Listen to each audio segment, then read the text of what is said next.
This is a HT front end. Yeah, you can tell the T's because they've got this leg out here. The K's don't have that leg. So, of course, just doing a heap of rust repairs, you know, making up some bits and chopping out sections. So what we got here is HT Monaro.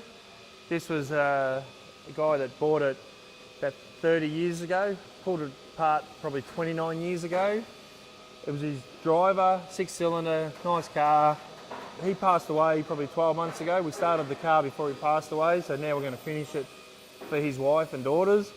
So this car is just a nice driver. LS fuel injected motor. This thing's straight out of a Australian Commodore VZ. So the HT Monaro is the second one that was made. The HK was first, this was the second one, and there was a HG. Bathurst Monaro, as they're known as a V8, was a real special car. Bathurst is our big racetrack here in Australia.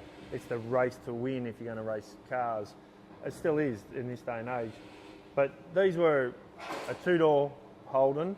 So in Australia, most of our cars were a 4-door. So this is a Monaro. And then the 4-door version was like a family car. So most guys, when they ordered this car, they wanted something special, not so much something to take the family shopping with. They'd buy the 4-door for that occasion. So in Australia, we don't have a lot of 2-doors.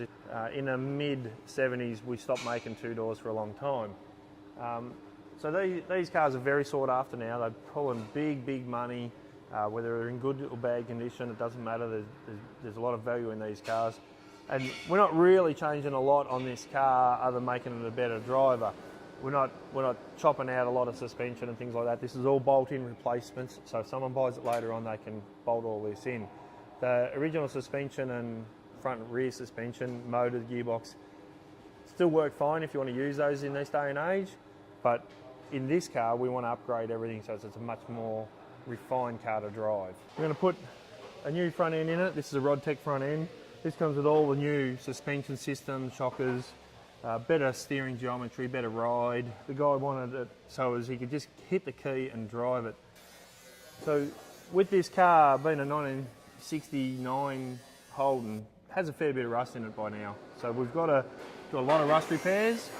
Once we get all the rust repairs done, all the front end's got to be done, bolt that in, then we'll get all the running gear fitted. So we're going to have a new motor, new gearbox, or second-hand motor, second-hand gearbox, but be new to this car. No real performance mods on this car, just something that drives really nice. It's not necessarily a show car, but those guys will be able to drive it to any show and then have a good day out, you know, or just go out for lunch on a Sunday. You know, they live up in the hills, so it'll be a nice driver. This is what the guy wanted. It's going to be factory blue, the original colour that it was. He didn't want to change the outside of it too much. We've got a nice set of billet wheels that are been designed and made for this car. They're not one-ofs, but they're the first ones that we bought for this car. And then once it's all finished, they'll have something that the wife, 3 daughters, they can all just jump in it and go for a drive and have a great day out. It's just a nice driver, this one.